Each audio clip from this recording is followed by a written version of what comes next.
And speaking of the Green Orange program, we've got a great guest for you today, is Mr. Tom Pollock.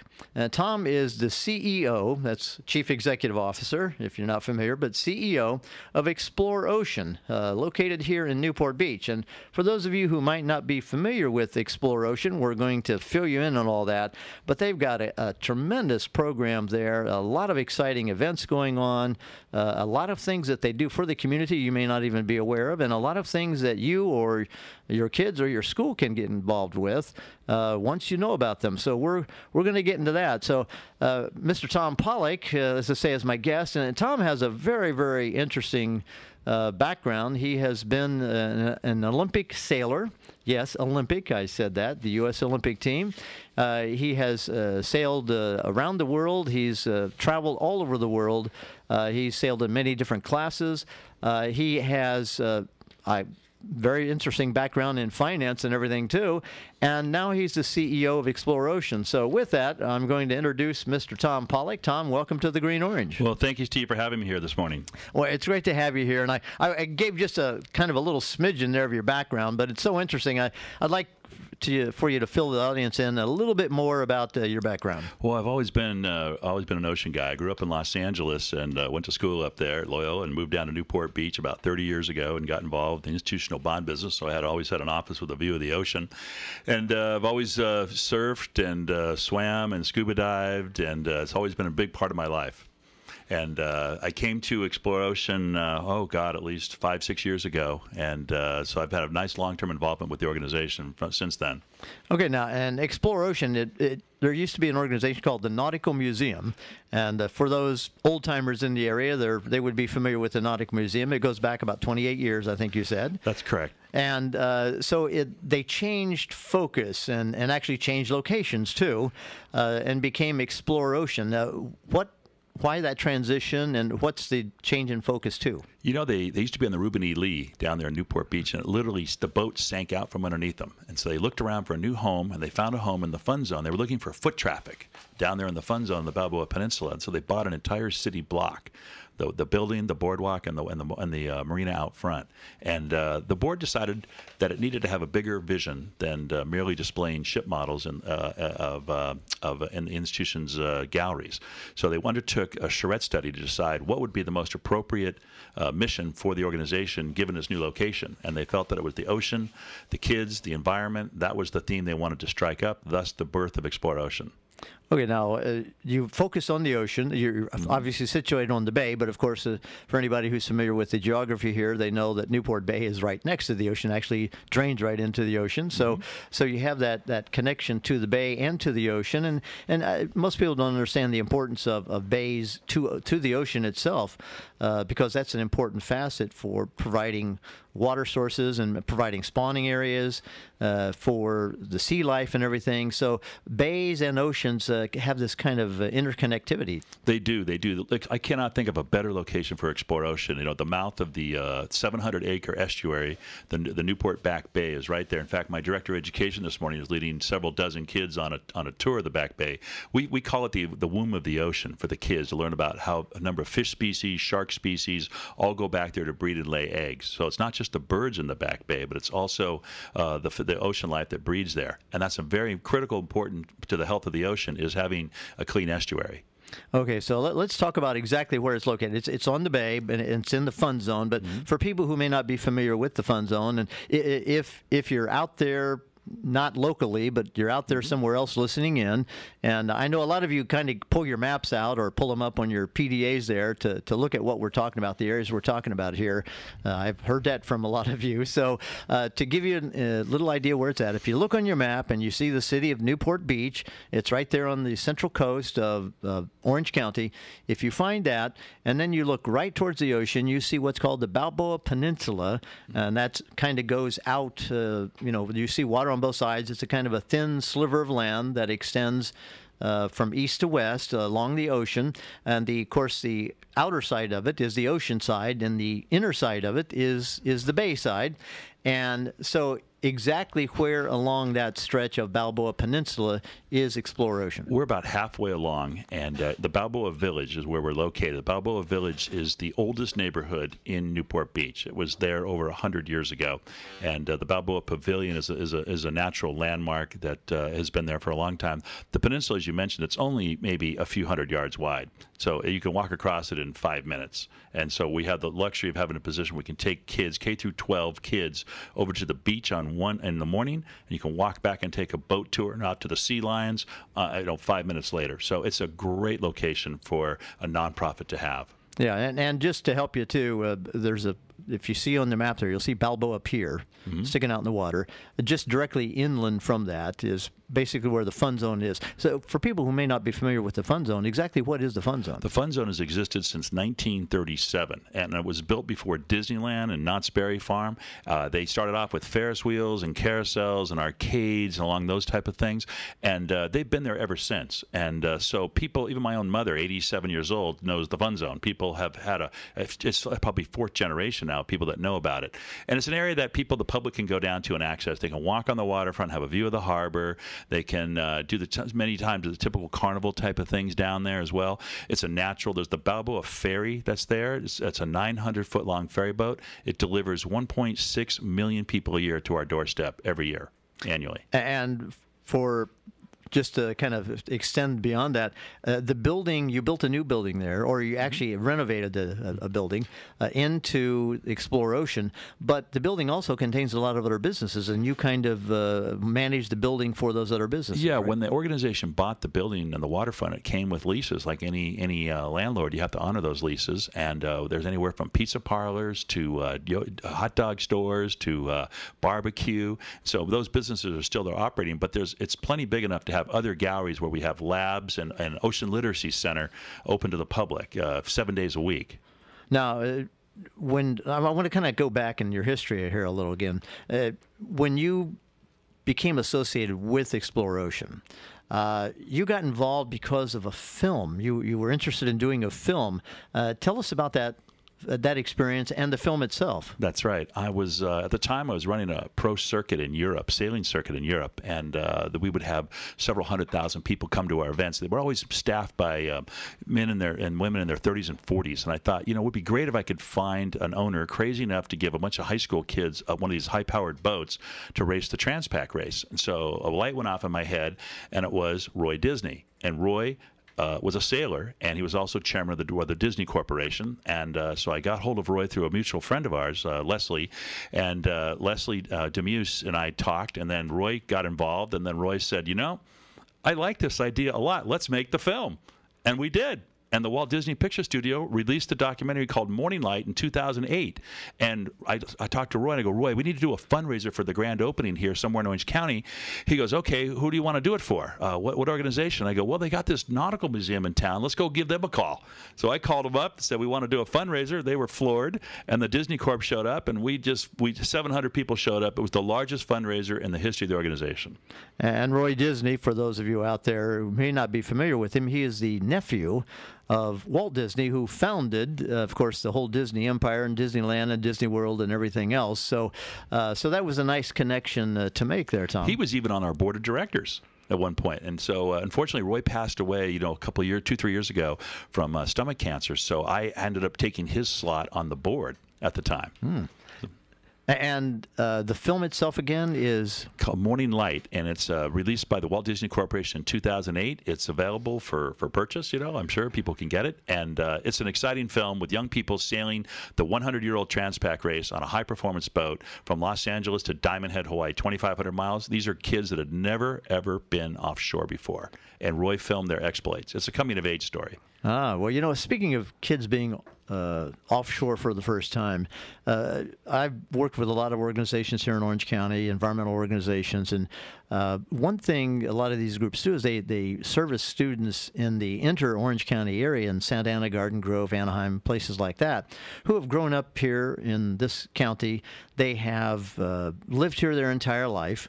They're maybe anywhere from 16 to 22 years old, actually, and we hold these programs, bring these students down to the shore, And for many of them, it's the first time they've ever seen the ocean. They live in Orange County. I know this is a difficult concept for a lot of you listening out there, that people who grow up in Orange County might have lived here for 20 years and never seen the ocean, but that is not an uncommon thing for people who live in the inner city areas of Orange County. And you do a lot of programming that involves students and bringing them down, not only offshore, but just to the shore. We do. We service a lot of the nonprofits that you mentioned, the foster kids especially, where we target Kids Work, Orangewood Foundation, KOCI, Olive Crest. Last summer we offered free, we had an endowment, that a donor that paid for that, free field trips for all the kids to come down, for the buses, the lunches, the shirts, everything. And we do get kids that come from Anaheim, for instance, where Disneyland's located, that have never been on a beach in their life. And these kids are anywhere from 5 years old to 18 years old, many of them. And so it's an epiphany for them to come down to the beach and see nature just unfolding before their eyes. And that's one of our advantages, that we're out in nature. We have a building, but we're not limited to our building. And then when the kids come down there, they have an epiphany about how they see themselves in the world after they come to Explorocean. Well, once they get there and they see the beach and then see the ocean, that's kind of fantastical enough for them.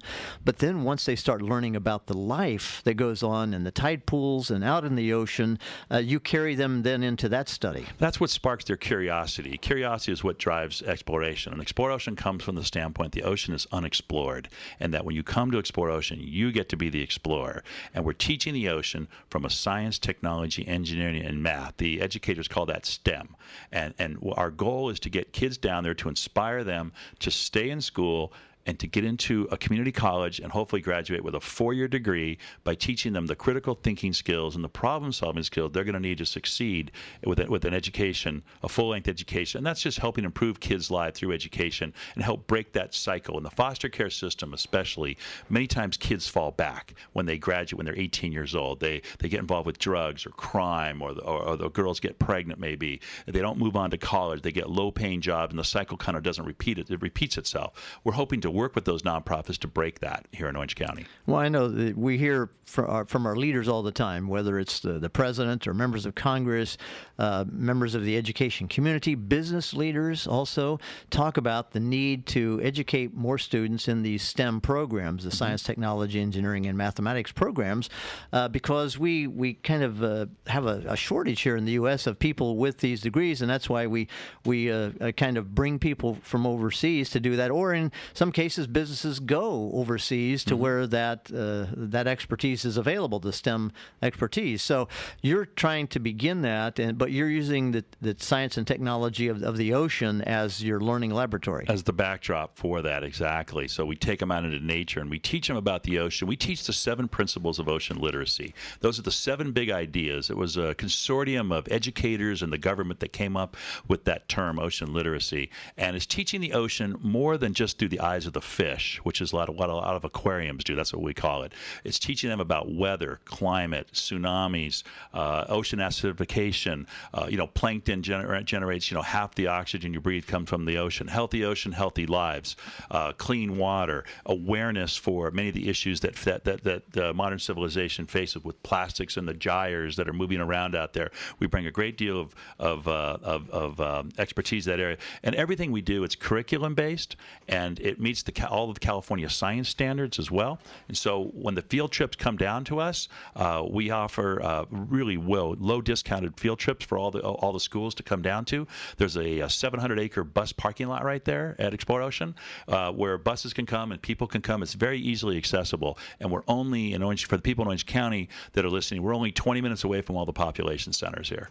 Well, I know you mentioned the parking. One problem a lot of people have going to the Balboa Peninsula is because it's always impossible to find parking. So you're saying don't worry about that if you come down? In the 100 days of summer, on the weekends, it's always crowded, okay? But once you get outside that, and during the weekday, and it's very easy to get down there. You just keep on going past the Newport Pier, and next thing you know, you're there. You get off the end of the 55 freeway, and next thing you know, you're there. Yeah, well, and it's just a nice drive to get to it in the first place, and then when you get there, you have all the sights and sounds of the fun zone and the water, the bay, and the ocean right across with the pier. And you know, for people who've never taken the Balboa Ferry, that's always a fun thing to do too. It really, it's a great little ferry. It only costs $1 to go on. You know, it's great. You mentioned the Balboa Pier. You know that you can fish off a pier in California for free? And so what we do is we bring kids down, we give them crab nets, and we fill it with chicken. And the kids throw it over, and they catch crabs, anywhere from the little sand crabs on up to the big crabs. And these kids, and they get to decide how to catch the crabs, do it. We catch and release, and we do that for free. So some of these kids have never even seen a crab before. Next thing you know, they're catching crabs, and they use rubber gloves, and they pick them up, and they learn about exoskeletons, and they get to throw them back in the water. So it's kind of like nature's touch tank in a sense. You know, I always find that when you're involved in education, and years ago I was a teacher as well, and of course I've been involved in a lot of educational programming and environmental groups and things like that. But one of the things that always kind of gets to me the most is watching it again from the experience of somebody who's never done it or never seen it, never experienced it. It makes it all exciting all over again. Even though you might be an old hand at it, it makes it exciting. It really does make it interesting. I have a full staff, trained staff down there. My Dr. Wendy Marshall has her doctorate in education from USC. She was voted #1 in her class. She speaks fluent Spanish as well. She runs marathons for fun. And I have other people that work underneath here as well. The programs we can deliver are amazing. We have, I think this week we had over 1,000 kids come down this week alone, just for our programs, and that's just an average week down there. Wow. Now, I have to ask you, because you talked about ocean literacy, and I know that's a key phrase when you're discussing your program and everything, but from a practical standpoint, just can you give us an explanation so that everybody understands the basic concept of what ocean literacy means? Yeah, ocean literacy is the 7 big ideas that that have come up about the ocean. For instance, the Earth has one big ocean, not 7 different ones. Okay, the ocean shapes the Earth. The ocean influences the weather and climate. The ocean makes Earth habitable. Without the ocean, we don't have any oxygen. We'd be Mars. The ocean supports a diversity of life and ecosystems. Humans in the oceans are interconnected, and I think we teach that. And the 7th principle, the principle that we come from at Explorocean, is the ocean is largely unexplored. 95% of the ocean is still unexplored today. Yeah, and that's why we have trouble finding downed planes. You know, I saw that. It was amazing. They had one drone that they released to search an area the size of Texas. Now, you would have thought they had 50 of them. And that's the reason for that is there's 2 exploration agencies here in America. There's NOAA and there's NASA. And NASA's budget is 1,800 times larger than NOAA. And that's where the country is investing its resources, is in space. But the 2 are interlinked. Right now, NASA is busy searching for life in outer space on other planets, on the moons of Jupiter and Saturn. We just had a gentleman from JPL come down, part of our award-winning lecture series, sponsored by the Winslow Maxlow Trust. And JPL came down to talk about how they're going to build probes that are going to go to these icy planets and look for oceans of water and life. And they're looking at organizations like ours for young kids coming out of that might actually one day design those probes. Oh, that's exciting. So the 2 are connected. And you know, this ocean that's so important to find on these other worlds, the fact that we are out there looking for that, and we look for that for the primary reason that indicates life, because our understanding of scientific understanding here of life on Earth is that it all started in the ocean. I mean, this is where kind of life spawned, as it were, and began. And you know, the theory that somehow life then evolved from waterborne creatures to land-based creatures. You know, they're still working out some of that science, but there's this theory that oceans are the life of any planet out there. And so when we go out, we always explore for these. And I know everybody kind of knows what NASA is, the National Aeronautics and Space Administration. But NOAA, you mentioned, for those that might not be familiar with NOAA, NOAA stands for the National Oceanographic and Atmospheric Administration. They basically run all Earth-based issues here, look at for ocean and air issues. One thing that's so important about the ocean, a lot of people don't understand, and we've had shows recently, we've talked about climate change and things like that, is that the ocean is the biggest sequester of carbon. We get all this carbon in the air, and the ocean kind of absorbs most of it, and through the life cycle in the ocean, a lot of that carbon then gets turned back into oxygen. I know we talk about trees on Earth. People know about photosynthesis, where it takes the carbon out of the air and turns that back into oxygen. The trees do, but the ocean does this, and the ocean is so much more of the Earth's surface. As you said, we talk about Atlantic Ocean, Pacific Ocean, Indian Ocean. Well, it's actually, as you say, one ocean that connects it all, right? That's right. That's right. You know, it's interesting you mentioned ocean acidification. The people that founded Google, Eric and Wendy Schmidt, just offered $2 million for a prize for people to solve the ocean acidification problem. They're up there in San Francisco, and I don't know if your listeners know that or not, but Wendy Schmidt has been very involved with the health of the oceans. Oh, well, I think I need to go get involved in that right now. It's $2 million, huh? $2 million prize, kind of like the X Prize, situation, what they're doing there. Okay. Well, listen, you guys do a lot of programs. I want to talk a little bit about some of the programs. First of all, you have your Innovation Showcase. What is that? Innovation Showcase, we worked with Newport Elementary. They used to have a science fair, and Dr. Marshall replaced that with our Innovation Showcase. And, that's where the kids will come and build the projects themselves. And sometimes these science fairs turn out to be the children, working with the parents a little bit. The parents are a little bit too much involved. And so it's all hands-on. So the kids come down and they're building things. We have 3D printers, laser cutters. We have a lot of electronic invention kits for the older generation. I had a Heath kit. We have the modern equivalent of that with circuitry and circuit boards. And the kids are able to build complex machines and design them themselves. So there's a Tinker Time that's available for them to come and build projects in our small little maker lab. We're building a larger innovation lab now. It's been so successful, and it's been stuffed with K through 12 kids. We're having to take over another space and create that lab as well now. Well, you mentioned your maker lab. You do these maker workshops, you call them. That's right. And so kids not only learn to make things, but they learn the use of equipment and tools to make those things as well. A lot of people don't have those kind of skills. Yeah, we teach kids how to solder. We teach kids how voltage works with electricity, and how to put a battery together and power certain things, and how much power do you need to make it happen. So these are kids that might be kids that are deciding, in 6th or 7th grade, do they want to go on to a career in engineering perhaps? And so these are the type of activities that spark that curiosity, and the kid may take that and decide, that's what I want to do the rest of my life. But they need exposure to it. They need access. Well, listen, I know you have other programs. You have Explore camps. We do. Going on this summer time. And basically, what are those? Our Explore camps, our award-winning camp, Underwater Robotics. We received a grant from the Office of Naval Research, and kids can come down and actually build underwater robots out of simple tools, PVC and electric motors. They have to assemble the entire thing. We have tanks down there where the kids can take their robots, put them in the tanks, and pilot them up, down, forward, and aft. And many times they put GoPro cameras on them as well to film the underwater life. We'll take them out to the USC Wrigley Center on Catalina Island, and these kids will take the subs that the submarines that they build, the robots, and they'll film some of the life in the kelp beds out there. And then they'll take the film back to our location and edit it together and make a presentation, say, for their science class. There's a great organization out there, the Wrigley Institute out there on Catalina. I used to be Director of Conservation and Education for Catalina Island, so I'm very familiar with that. Okay. It's a good thing to do. Now, you also have, and some people would say EcoTech, some people would say EcoTech, but you have an EcoTech Club, right? That's correct. And actually, your prime sponsor here, the Mesa Water School District, Mesa Water District, is very involved. We actually do reverse beach cleanups, where we go inland on the riverbeds, the dry riverbeds here in Southern California, and we pick the trash out of the riverbeds, and we have a little army of little drones that fly overhead and film it, and we can show the amount of trash that gets washed down the rivers into the beach, into that area. So we have kids out there aware that everything that goes in the trash or down the sewer 5 miles inland eventually ends up in the ocean. So we've been doing that program now. It's been really good. Well, it's a tremendous number of programs to look at and to explore for people out there. And gee, Explorocean, what a nice name for that. And speaking of things to do, you have your Simply Sustainable Seafood Fest tomorrow, correct? We do. That's Sunday, June 8th.